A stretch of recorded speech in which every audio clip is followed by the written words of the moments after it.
first team we're going to talk about is Georgia. I looked into Georgia this morning. I think I've watched pretty much every single play of every Georgia game that's done in garbage time. Ultimately, this is a damn good football team, man. Their margin for error on offense is just really, really pretty good. Because the defense is just so dominant. It's number one, in my opinion, by a mile over everybody else. Like the gap between Georgia and the number 2 team defensively is like the gap between number 2 and like number 13, at least in my rankings. So, that's pretty, like, with that, that's kind of the caveat for what I'm about to say. They don't have to be a great offense in order to win a national title, in order to make the playoff and have success in the playoff. But I will note here a couple things. Number one, I am skeptical that Stetson Bennett can win a national championship. That doesn't mean he can't, but I do think they need to get JT Daniels back. This is something I have consistently said. I think there's a reason they continue to rest JT Daniels. I'm not saying he's ready to start right now and that they're resting him, but if I was Kirby Smart, I would continue to use an abundance of caution. But you need to get him back. You need to get some of those receivers back and healthy. You do need to get this pass game a little bit better. And you might say, hey, Bud, they rank really well in the pass game numbers. They do right now. They absolutely do. You are correct. I cannot dispute that, right? They're third in passing success rate. They're decently explosive in the pass game right now. But we have not really seen Georgia be in a situation this year where it had to rely on its pass game to score points, except for one time. And in that situation, it really couldn't do it against Clemson. So I went ahead and pulled the numbers of the 2 top 25 defenses per SP Plus that they faced. Actually, the 2 top, 35? I think they've only faced 2 top 35 defenses so far this year. Which, look, Georgia's had a tough schedule. I'm not trying to dispute that, but I'm just looking at the quality of defenses, that they've faced so far. And against Auburn and Clemson, 36 of 51, but for only 366 yards. So not a great yards per attempt. Not that I would expect you would have a crazy yards per attempt anyway against good defenses. That would be kind of silly. There's a reason why they are good. And a 2-to-1 touchdown interception ratio. We have not seen, it's not that they can't do it.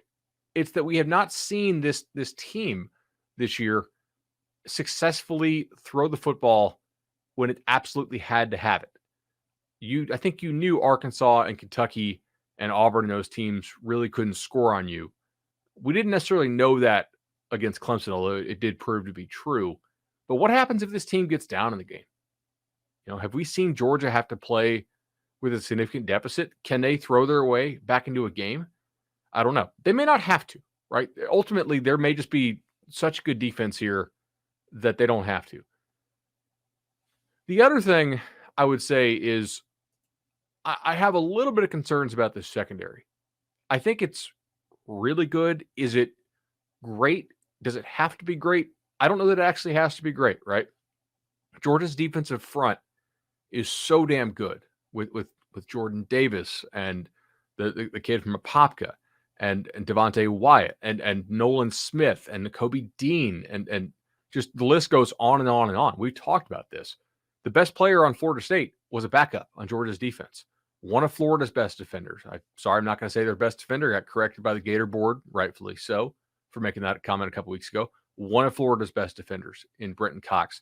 One of Miami's best defenders in Tyreek Stevenson. Arguably Ole Miss's best defender in Otis Reese. Were all backups for Georgia.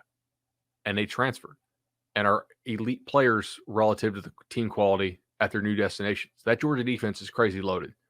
But what's the best passing game Georgia's seen?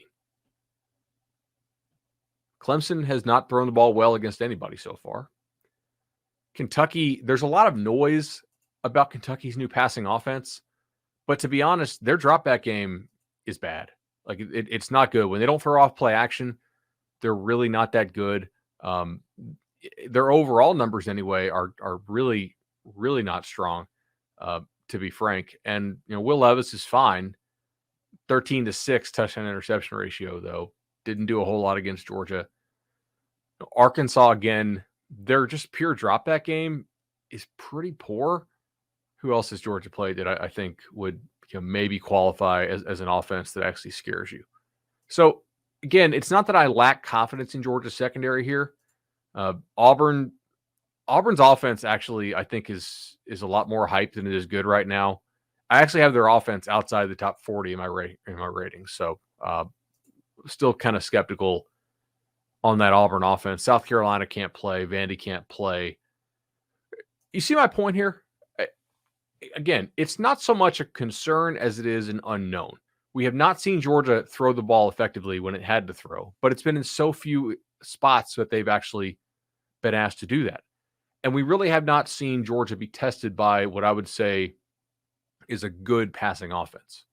So not really concerns there, but I do want to start with Georgia because they're the one team that Vegas kind of thinks is a mortal lock for the playoff.